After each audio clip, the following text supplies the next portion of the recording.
Hello guys, നമ്മൾ ഇന്ന് ഉണ്ടാക്കാൻ പോകുന്നത് അണ്ടബുർജി. ഏട്ടൻ അങ്ങനെ ഉള്ളി മുറിക്കാൻ തുടങ്ങി. ഉള്ളി മുറിക്കുമ്പോൾ കണ്ണെരിയുന്നത് കൊണ്ട് ഞാനിങ്ങോട്ട് മാറി നിന്നിട്ടാണ് ഉള്ളത്. അങ്ങനെ ഉള്ളി മുറിച്ച് ഒരു പാത്രത്തിലേക്ക് ഇട്ടു. അടുത്തത് ഏട്ടൻ നല്ല സൂപ്പർ തക്കാളി മുറിക്കാൻ പോകുകയാണ്.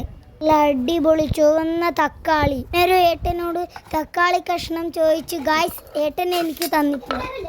അതിന് നല്ല പച്ചമുളകാണ് ഏട്ടൻ മുറിക്കാൻ പോകുന്നത്. പച്ചമുളക് മുറിച്ചിട്ട് നല്ല ഏട്ടൻ്റെ കൈ എരിയുന്ന ലക്ഷണമുണ്ട്.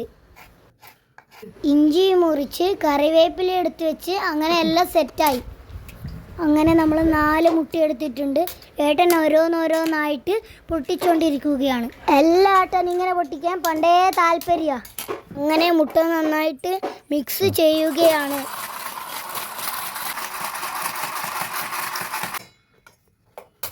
കുറച്ച് മുളകും പിന്നെ കുറച്ച് മുളകും മഞ്ഞളും ഇട്ട് പിന്നെ നന്നായിട്ട് മിക്സ് ചെയ്തു. അതിനുശേഷം ആവശ്യത്തിന് കുറച്ച് ഉപ്പും ഇട്ടിട്ടുണ്ട്. ഇഞ്ചി, കറിവേപ്പില, പച്ചമുളക്, തക്കാളി, ഉള്ളി ഇവ ഓരോന്നതിലേക്ക് ഇട്ടു. ഗൈസ്, ഞാനും ഏട്ടനും കൂടി ആദ്യമായിട്ട് ചെയ്യുന്ന പാചകമാണിത്. ഗൈസ്, അടുക്കളയെല്ലാം നമ്മൾ വൃത്തികേടാക്കിയിട്ടുണ്ട്. ഇപ്പോൾ അച്ഛമ്മയും അമ്മയും വന്നാൽ നമുക്ക് അടിയിട്ടു. എല്ലാ സാധനവും ഇട്ട് ഏട്ടൻ നന്നായിട്ട് മിക്സ് ചെയ്യുന്നു. ഗൈസ്, ഇനി നമ്മൾ ഇത് അടുപ്പത്ത് വെക്കണം. ഏട്ടൻ ഗ്യാസ് അടുപ്പ് കത്തിക്കാൻ പോകുകയാണ്. ചട്ടി ചൂടായതിനു ശേഷം എണ്ണ ഒഴിച്ചു. പിന്നെ ഇതെല്ലാം നമ്മൾ ചട്ടിയിലേക്ക് ഇട്ടു. അതിനുശേഷം ഏട്ടൻ ചട്ടകം കൊണ്ട് ഇങ്ങനെ ഇളക്കിക്കൊണ്ടിരിക്കുന്നു. ഗ്യാസിൻ്റെ തീ കുറച്ചിന്.